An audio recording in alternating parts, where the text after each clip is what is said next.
Before we start the hearings, may I ask the religious leaders to lead us in the prayers, please.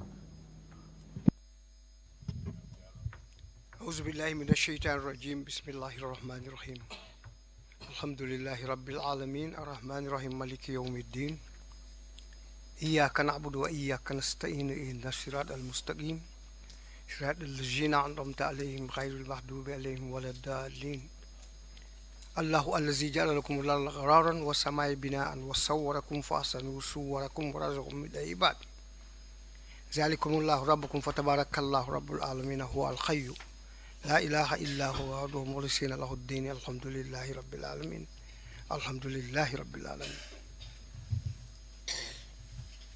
Thank you very much, Bishop. Great God of nation, our defender and our protector, we continue, TRRC, continue to submit all proceedings under your guidance and direction. We pray that everything will augur well for the good of the Gambian nation.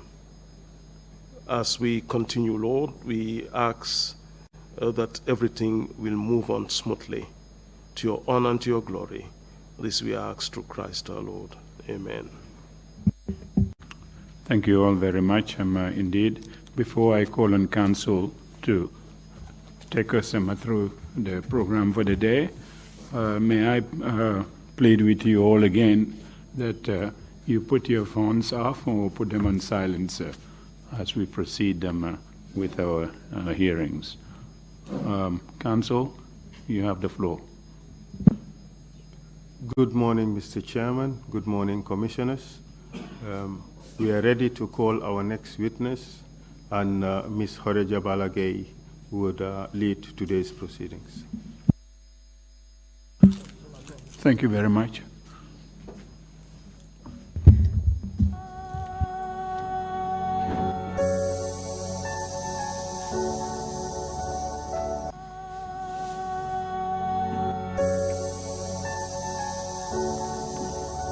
Good morning, Mr. Chairman. Good morning, Commissioners.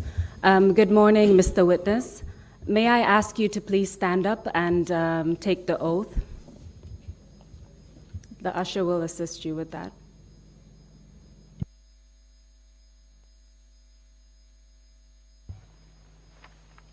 I, Sherrif Gomez. I, Sherrif Gomez. Sherrif ML Gomez.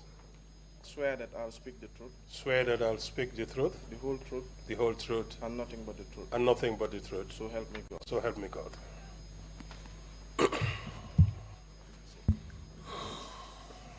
Mr. Gomez, can I ask you to switch off your microphone? Good morning to you, sir. As you know, my name is Horeja Balagay, and I will be leading your questioning on behalf of the commissioners. Just a few housekeeping matters before we begin. There's interpretation, simultaneous interpretation into the local languages.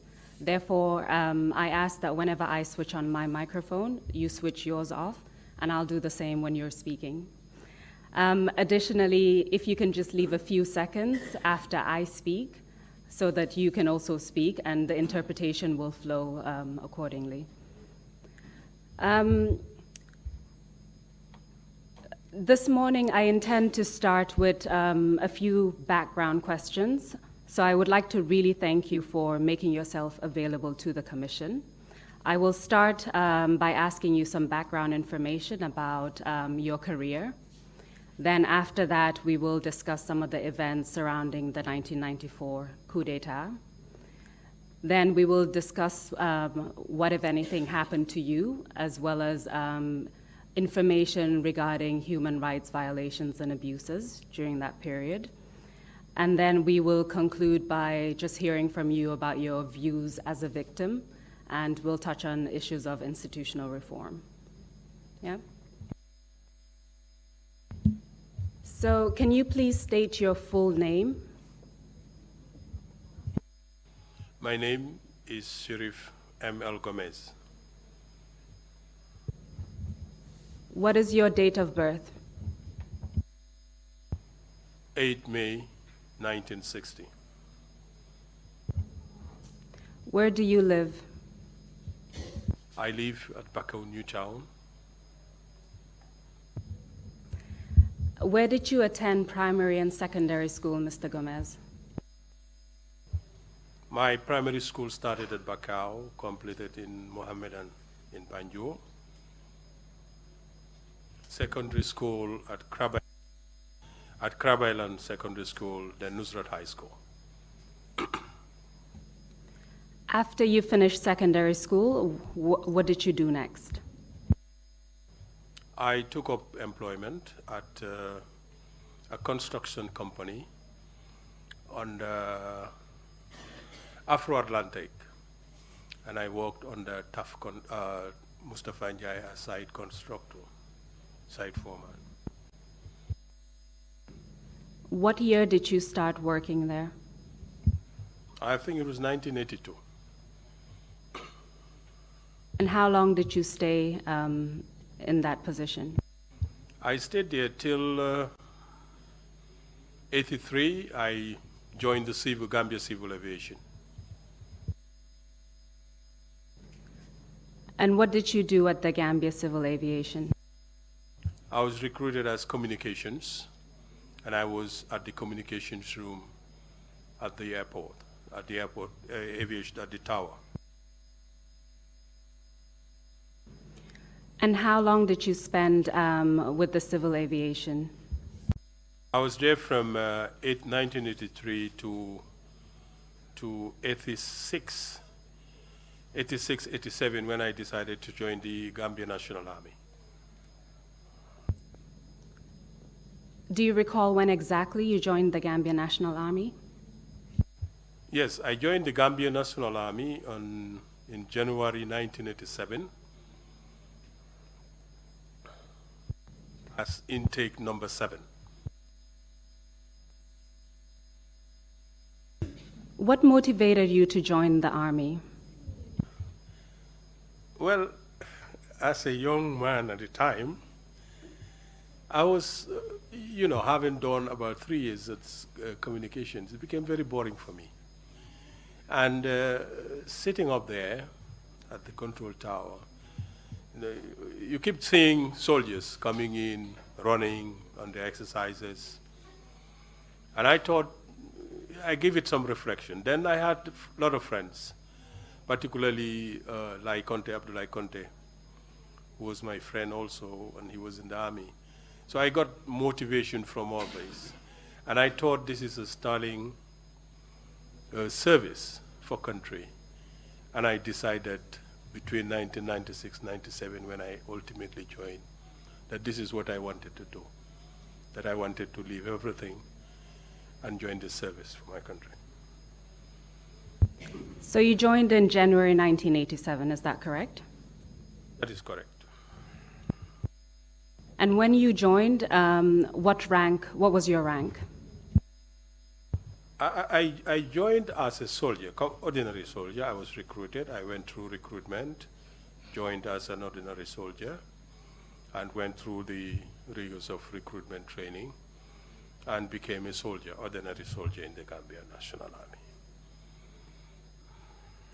Let's talk about your career progression within the military. From an ordinary soldier, can you take us through your progression within the Army up until 1994? Yes, as an ordinary soldier, infantry soldier, I became Lance Corporal. That means you have one stripe on your arm. And then through communications, I was basically in signals.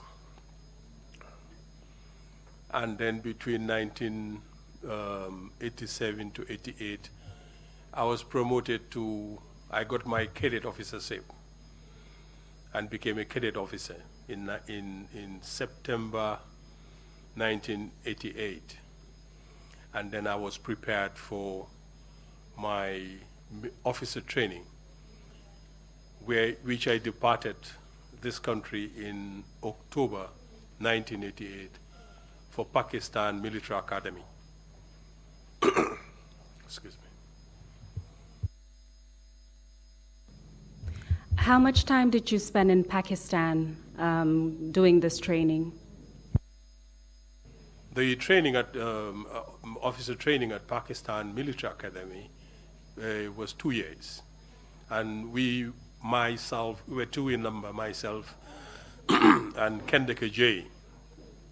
We were the first couple who left the Gambia for JNA to start training at Pakistan Military Academy. So it was 2 years.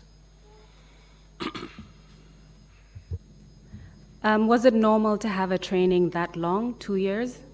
Was it different from the other types of trainings within the military at the time? Yes, this was what you may consider new in the excuse me, in the Gambian National Army, because until that time, the training that most Gambian officers go will be at Fort Benning in the United States, and that is such training course. There were trainings also in Pakistan, but this is at the officer training school, which is also a such training course. Excuse me. Now, such training courses are designed in armies to cater for a rapid production of army officers.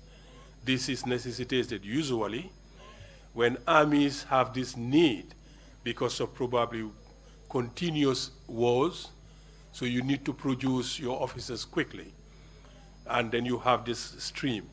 But then in the army, like in in US, you have West Point, it's longer period. In the UK, you have Sanders, it's a longer period than these courses. And so also is Pakistan Military Academy with Thursday training for 2 years. Can I ask you to switch off your mic? Sorry. Like that. You'll get used to it as time goes on.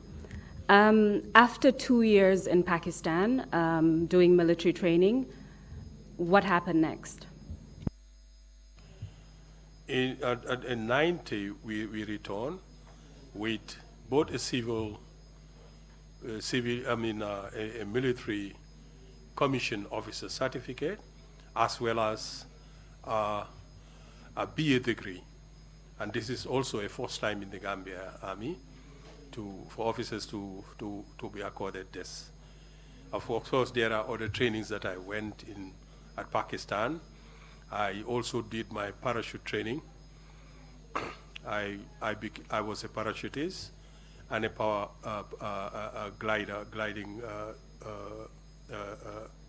trained glider also. What was your BA degree in? In humanities. Which specialization in the humanities? History. So when you returned back to the Gambia, did your rank change? No, when I returned in the Gambia, I became a second lieutenant. And then within 2 weeks, I was deployed to Liberia on the ECOMOG. How much time did you spend in Liberia? Sorry about the mic. I spent, the tour of duty was 6 months, because I went in to join that was the first batch of ECOMOG, Gambian contingent ECOMOG. And I went to replace, I think it was Captain Ann, who was being recalled to go on training. So I went to take over from Captain Ann, and I did a tour of duty for 6 months, 7 months. You stated that you started in the signals unit.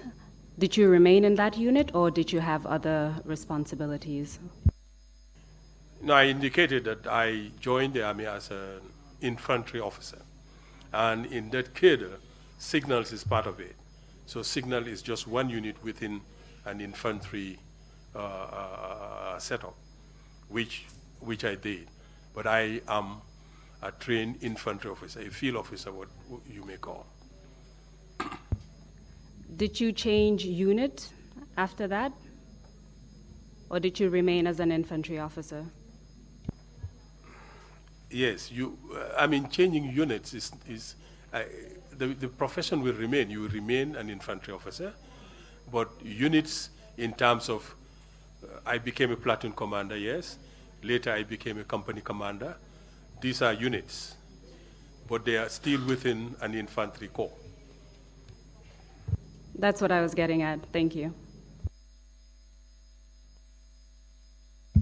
So, as a member of the infantry unit, where were you stationed?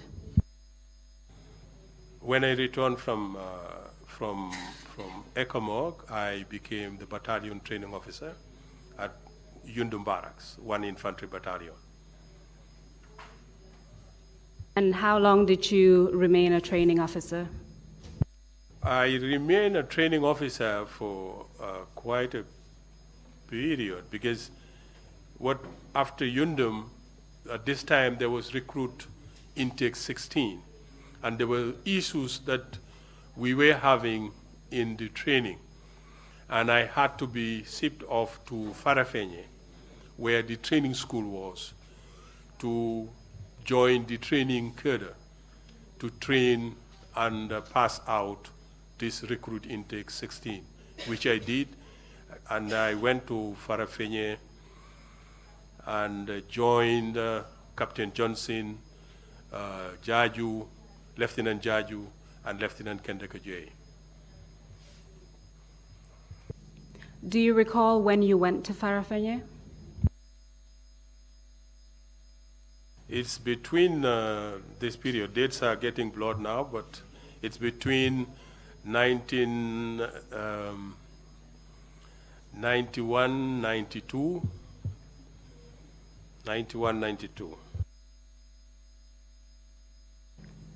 After that, where did you go next?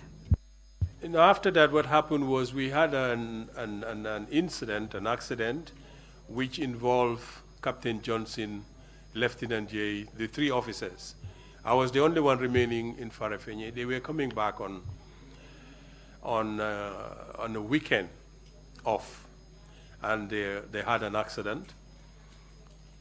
Unfortunately, Lieutenant Jaju lost his life, and then the others sustained serious injuries. And I had to stay back and hold the fort.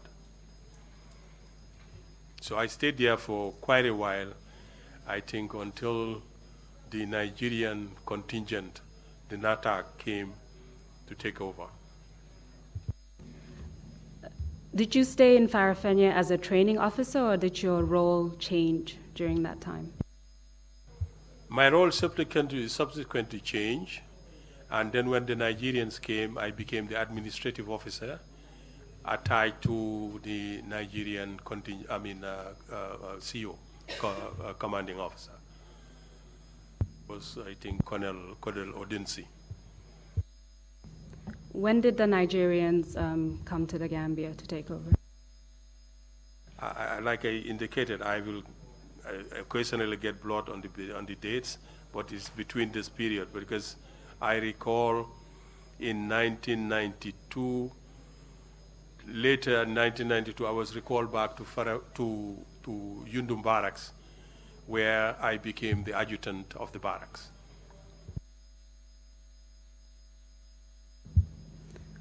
You mentioned that you also had training in the US. When was that training?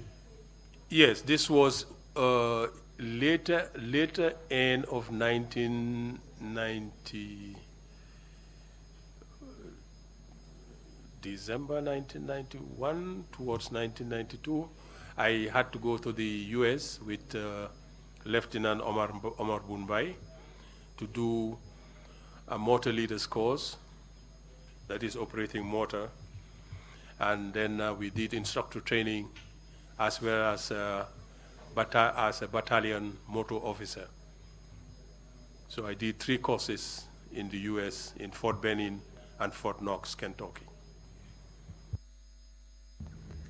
So that training in the US was before you became an adjutant, is that correct? Yes, it was before I became the adjutant.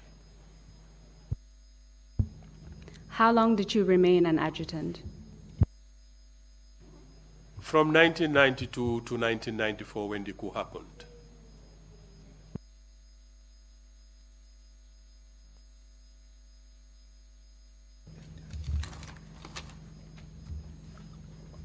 What were your responsibilities as an adjutant? As an adjutant, your duties are on two primary roles. One is about administration, which involves taking the daily admin routines of the barracks, of the battalion.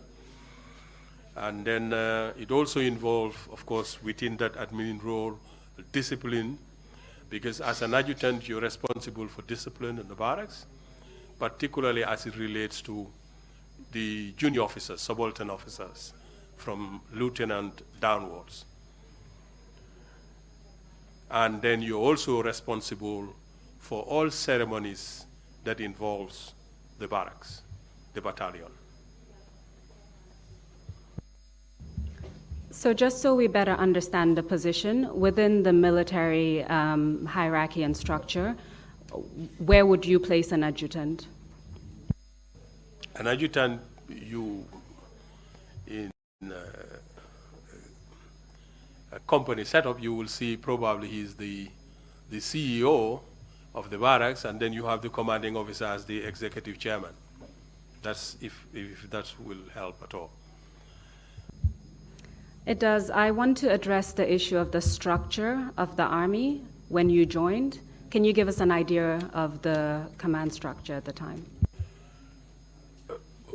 Prior to the Nigerians coming, I mean, with the British Army training team, but we had still one infantry battalion as a setup. And then it was when the Nigerians came that we started the idea of having a second battalion at Farafenye.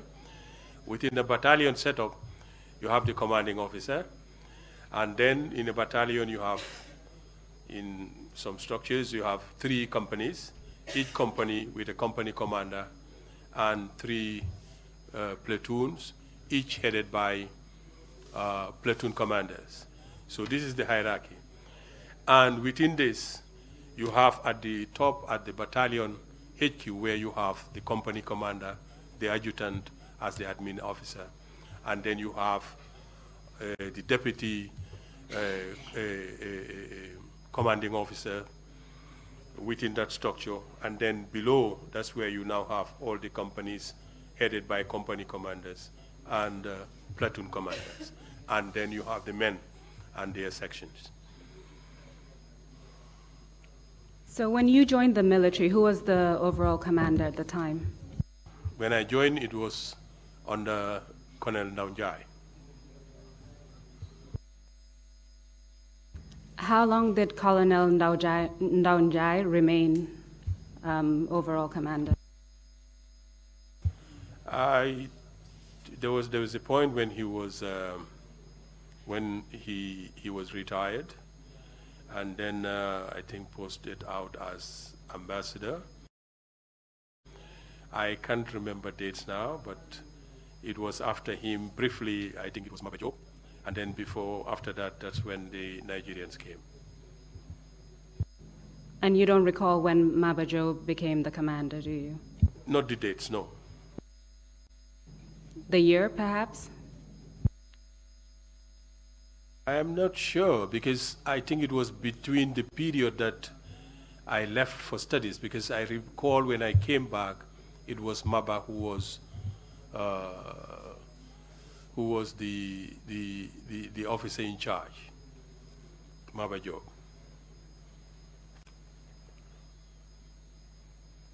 So you joined the Army in 1987. Yes, please. When was the Army created, do you know? I think it was in 84. I'm not sure anymore, but I think it was in 84. And do you know why the Army was created? I think it was as after the 81 rebellion here in the country, and then the coming into play of the Senegalese, the Confederation, and I think these were some of the requirements that we are taught were necessary to have a professional army, and I think it was after this that the army, this was some of the reasons why the army was created, in my own opinion. Just for our purposes, what is the name what was the name of the Gambia National Army at the time? Gambia National Army. Yeah. And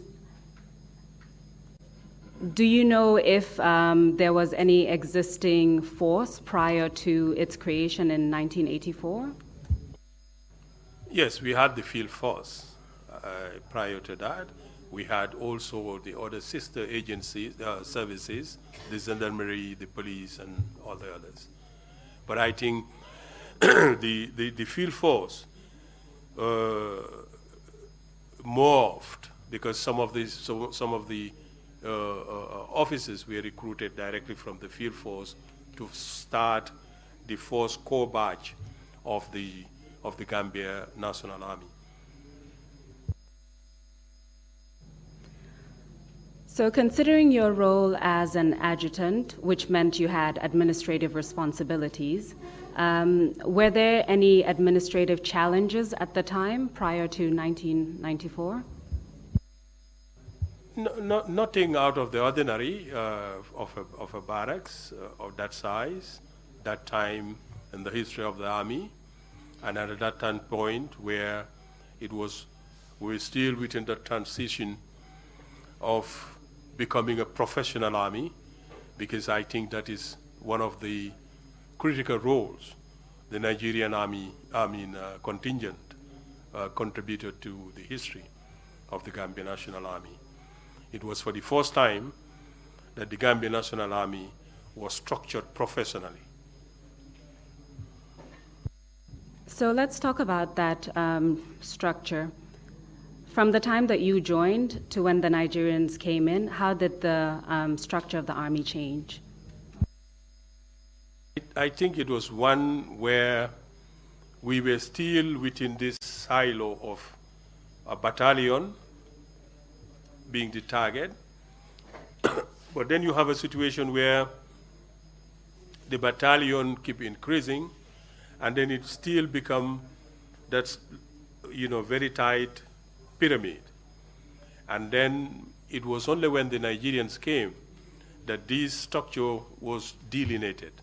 You have the staff duty role, and then you have the field command role, which is the battalion, the fighting force, and the administrative force, which is the staff duty role, the headquarters, and all these things delineated. And I think that was a positive step for the Gambia National Army. So what was the size of the battalion at that time? I'm not sure of the numbers again as of now, but I'm not sure about the numbers anymore.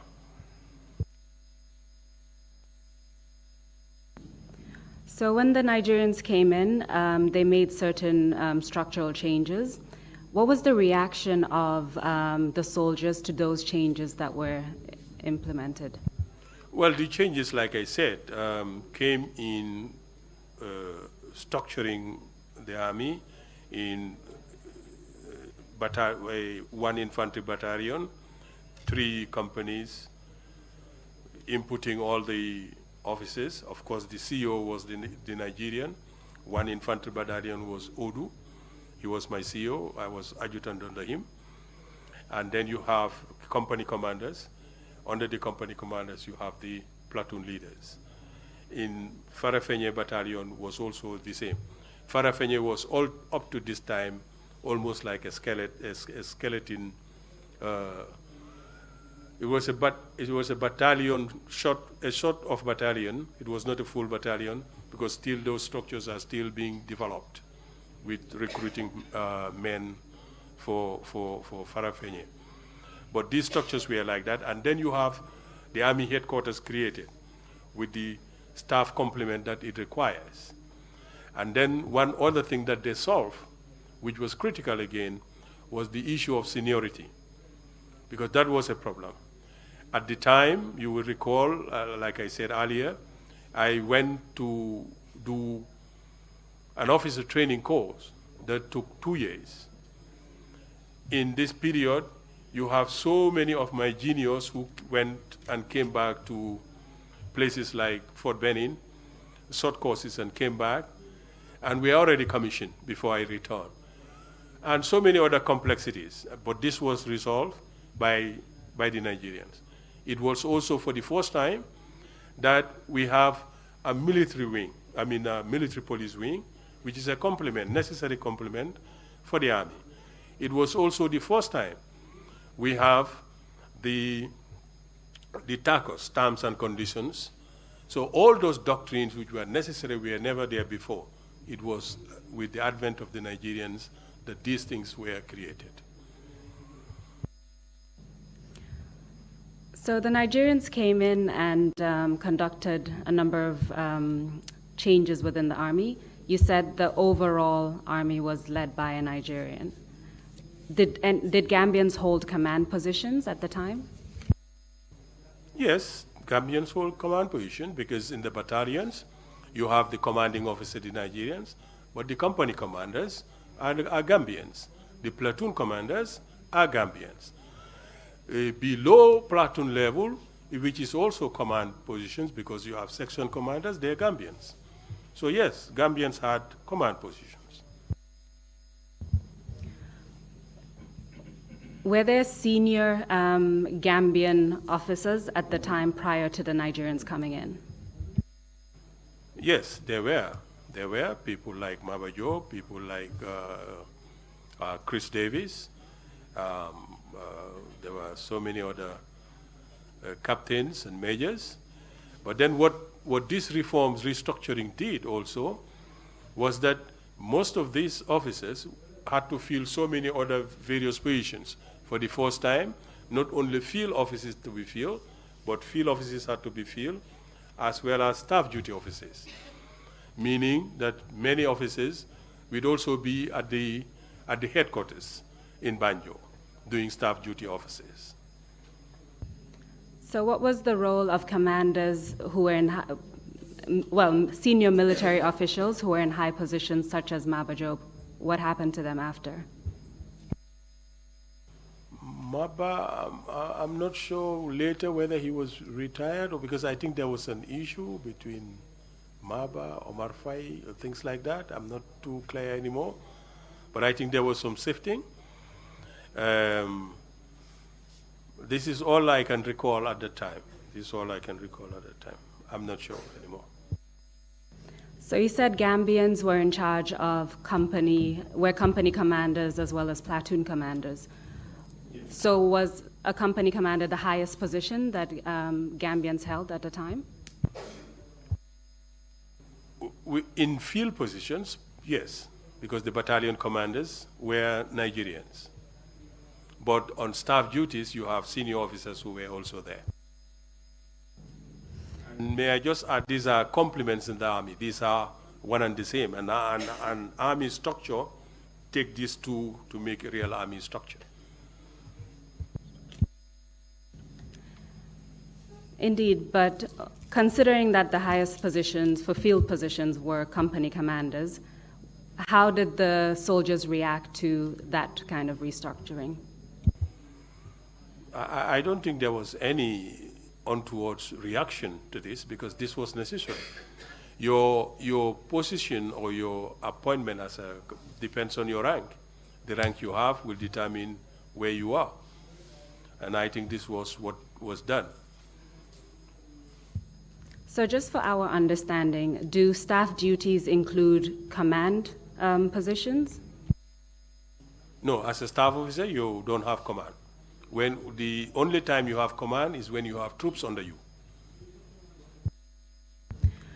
So around that time, and we're talking about 93, 94, was there any discontentment within the rank and file of the Army?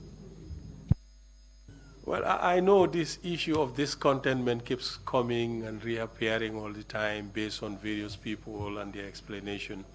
As a trained officer and one who started my journey, like many of the other officers too, through the ranks, complaints within, it's almost synchronous with service. Junior, well, soldiers will always complain, will always complain. If that was what discontent means, yes, there was discontent, because people will complain. There is nothing you will do when soldiers will not complain.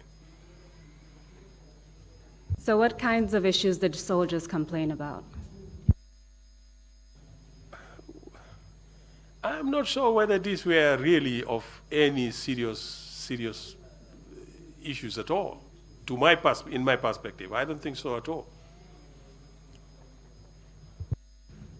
So as the adjutant, are you saying that you didn't receive any serious complaints from the soldiers at the time? Is that correct? No, I did not. I did not. The complaint, of course, well, one infamous one came with Yaya Jammeh talking about issues of food. And I had to reprimand him for that, for talking about the food be not good enough for dogs. And as a military officer at the time, when you have to utter a statement like that, you need to show it. And as a duty officer, it was your job to show that this is the state of the food and this was not good enough. But to make flippant, statement like that, that called for reprimand, and I did. And what was his reaction to that? Well, as usual, he understood what I said, and he understood that my reprimand to him was that if he did it again, I'll march him up to the commanding officer. And we resolved that. It never happened again. We'll come back to the issue of Yaya Jammeh, but I just wanted to ask a question regarding the situation at the time, including while the Nigerians were around. We understand that there are complaints about Nigerians taking command positions. Also complaints about the lack of facilities, complaints about the pay. Were these things that you were aware of? No, I was not aware of these complaints. For me, Nigerians coming in was beyond soldiers to decide. That was not their role, it's not their function. It was the function of the civil authority that was there at the time. That was their job. If they feel it fit to do that, that was good.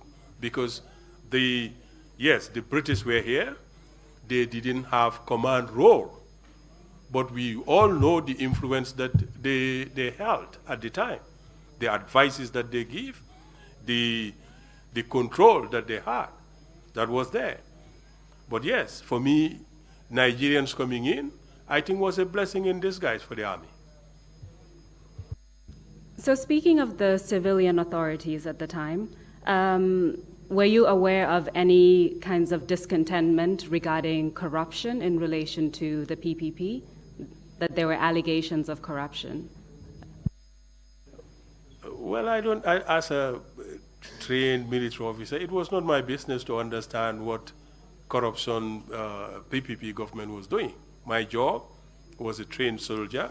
I was meant to serve my country in my capacity as a soldier. Corruption, I don't understand unless a specific issue was brought out, but I don't think it's apart from the ordinary for any government. That happened, be it the First Republic or the Second Republic. But you'll agree that if soldiers had concerns in relation to allegations of corruption, that could create a problem within the army? Well, I guess then no civil government should create an army, because there is always issues of corruption. But I don't think it's the business of the army to take that, to influence what work you do or don't do. That's really not my point. My point is to understand the soldiers at the time and their feelings and their contentment at the time. Because I do believe that has an impact. So did you hear any information about soldiers feeling discontent in relation to allegations of corruption regarding the civilian rule? No, I think I've dealt with that. I've answered that I don't hear anything like that. I did not. So, as an adjutant, would you consider that to be a position of privilege compared to the rank and file? I don't understand the question at all. Let me rephrase that.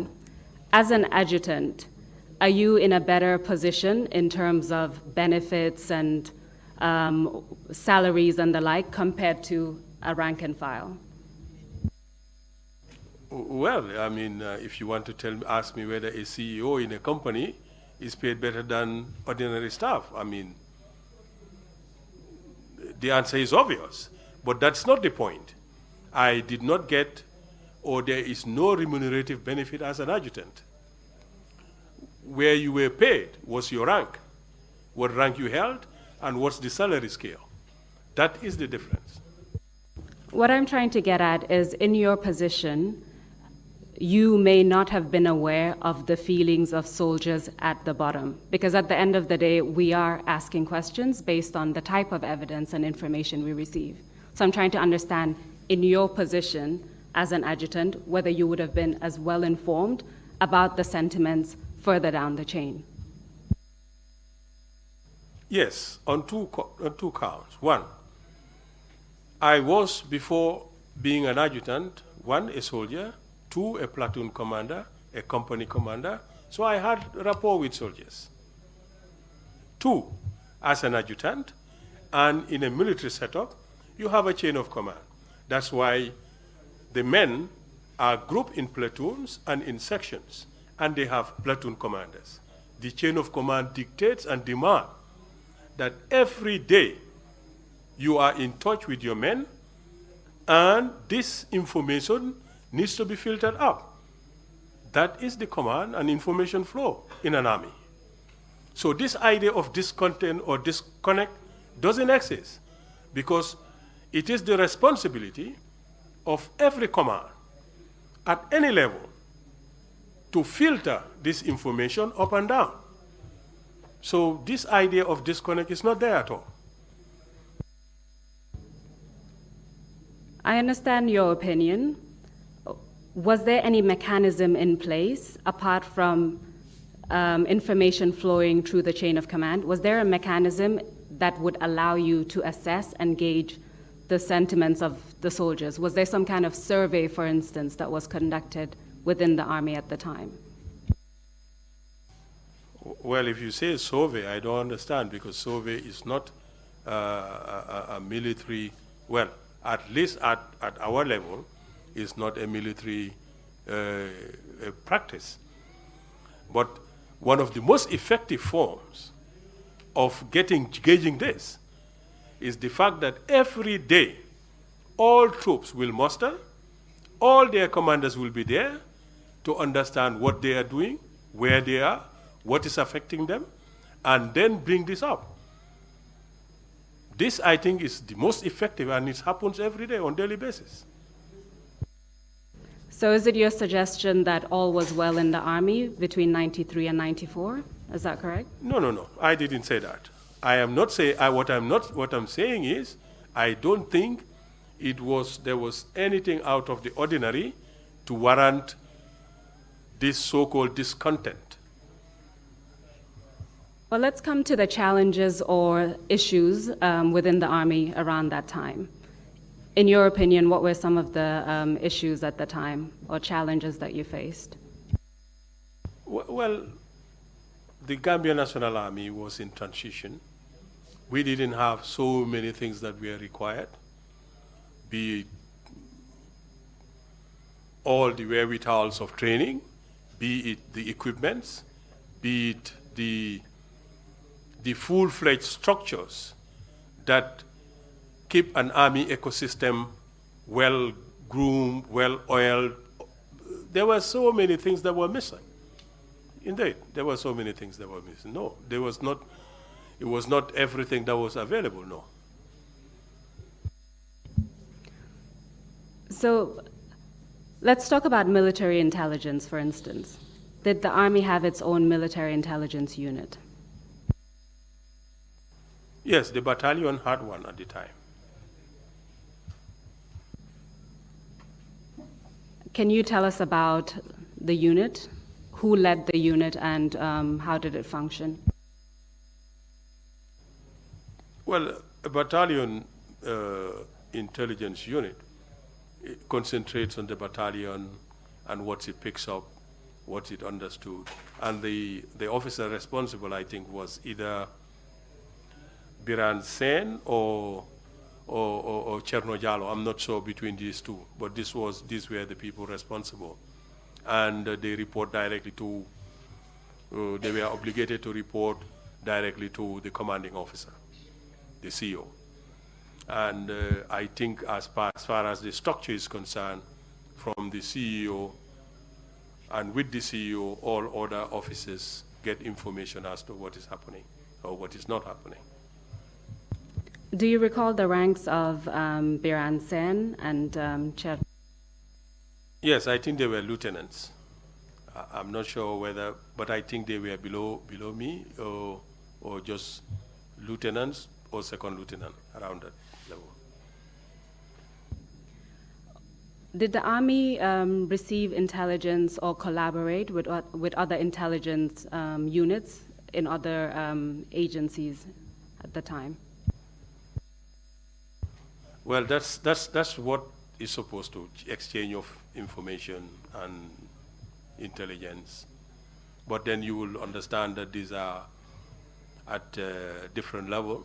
At a battalion level, all you do is gather this information, process to your headquarters.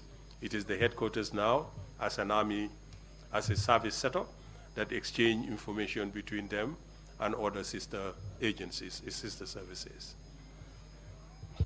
And which sister services are we referring to? Well, your microphone, please. The NSS at the time, the other security services, the police, etc. Are you aware if regular briefings or exchange of information actually took place? I wouldn't be sure about that. At my level, at the battalion, no, I would not be sure about that. What about the issue of military police? Did the Army have a military police? Yes, we had one at the time, because I think immediately after the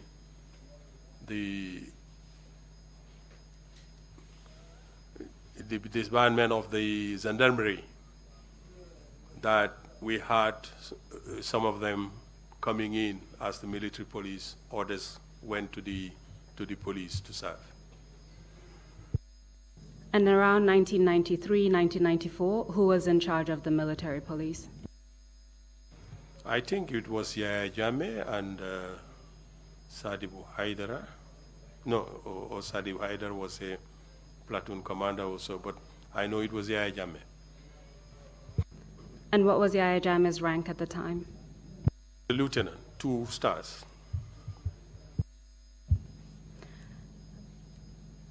In relation to your role as an adjutant, do you know who was in charge of the armory at the barracks? The armory, this is a battalion headquarters duty. I, as an adjutant, am responsible to carry those keys. It was my responsibility. Of course, who handles the day-to-day admin of the armory itself, these are left to the other ranks to be in charge. They are specialist roles that they do.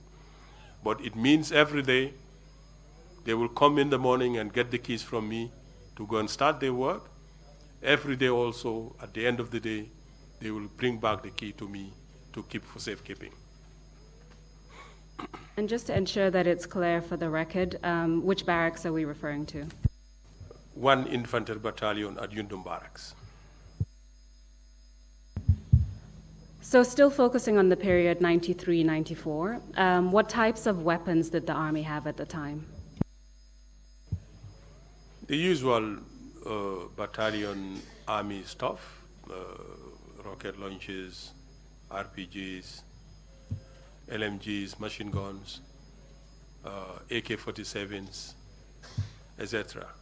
I know at that time too, we started receiving some shipments of hardware support from China, and we had so many of these, at the time. But these are complements of a fighting force, a battalion complements, army complements. And then these were shared between us and the Gambian Navy at the time. That was a boarding service that started. Of course, at the time it was called the Marine. Just to clarify it for the record, when you say RPG, what are you referring to? Sorry, can I ask you to repeat that in the microphone? Rocket propelled grenades, RPGs. Thank you for that. The weapons that you talked about that a battalion would normally have, would you describe these as heavy weapons? Well, I'm not sure whether it's defined that way militarily. There are battalions usually have what is known as lightweight. Heavy weapons will range from light and medium, you could call.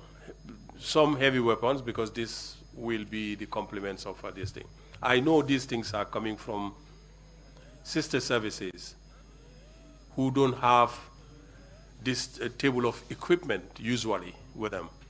When you see an army having weapons like this and you're having a Kalashnikov, your intuition is to target as heavy weapons, because that's not what you have. But it is not beyond the TOE, table of equipment, of an army, of a battalion. So to make sure I understand this correctly, so the Army and the Marine unit at the time had these kinds of weapons, but no other force had them. Is that right? I wouldn't say that because I don't know what other services have, but I know the Army and the Marine had these type of weapons. So I want to focus a lot more on 1994 itself. Prior to the coup occurring at the time, were you aware of any information to indicate that a coup was in the making? Yes, rumors of coups. We keep getting that as usual, to an extent that it became a situation of, false alarm all the time. And to an extent that, when these things come, you tend to be dismissive of them. This is what happened. And at that particular moment, between that very period of July 22nd, there were a lot of rumors about this against the army. Before I focus on the rumors in July 1994, the rumors that you would hear previously, prior to that period, what type of information was coming about? Who were those rumors leveled against? The rumors usually come from the National Security Service, NSS, against the army. The army is doing this. The army is about to do this. The army is about to do this, which we know is not true. Who was the head of the NSS at the time? I think it was Keba Sise, the late Keba Sise. So let's focus on July 1994, and there were rumors of coup at that time. You said that you were dismissive of them because the army had grown accustomed to hearing rumors leveled against it. That is correct. So when did you first hear about rumors of a coup in July? I think it was, it got intensified the week leading to July 22nd week. And then, of course, within this period also, we started, preparing for July 21st, because it was the returning of the of the president. And then, ceremonial preparations, parades, and etc. This was the period that we heard this. So when you heard of rumors of coups and they intensified in that period, were any measures taken to address those rumors? Yes, I think there were measures taken. These were looked at. These were questions were going up and down, but it didn't amount to anything because there was this this notion that it's just going to be another false alarm. So I want to make sure we're precise about this. In your role as adjutant, were you briefed about any rumors of coups? Did you attend any kind of intelligence briefing? No. And also, within your role as an adjutant, are you aware of any specific measures that were taken in relation to these rumors? No, there were none.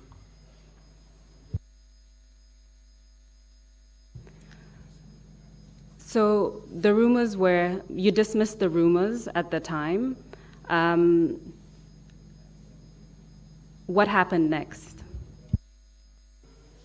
Again, I was speaking from my personal level, and what happened next, like I said, we started preparing for July 21st when the president was to return.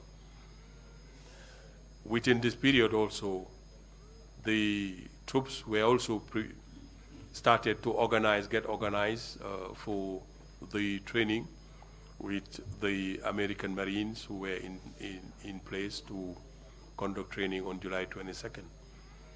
So these were what we were engaged in. So you were busy with July 21st, the return of the president. Can you take us through what you were doing that day? What was your responsibility in relation to that? Well, the build-up to that was the training, the rehearsals for the parade, getting the troops ready, getting the troops organized, getting the troops kitted properly. This was the build-up to the day. On 21st, there was these issues now, hot rumors on the coup, on the issues of the coup, and I think at that day, I got to learn that one soldier called Modou Jammeh was helping the NSS to get to the bottom of this. But for me, of course, at that time, the primary concern that I had was that the troops were ready to go to the airport and do their ceremonial duties. I guess, of course, the idea was that other people are responsible to follow up on this issue of rumors of coup. You mentioned Mamadou Fall Jammeh. Which service did he belong to? He was at the MT, I think it's called the mechanical wing, the motor pool, or the engineering corps, Mamadou Fall Jammeh. And you said he was assisting the NSS in relation to the rumors that you heard, is that correct? Yes, this is what I was informed. This is what I had. Do you know if anything happened in relation to Mamadou Fall Jammeh after that? No, I don't know.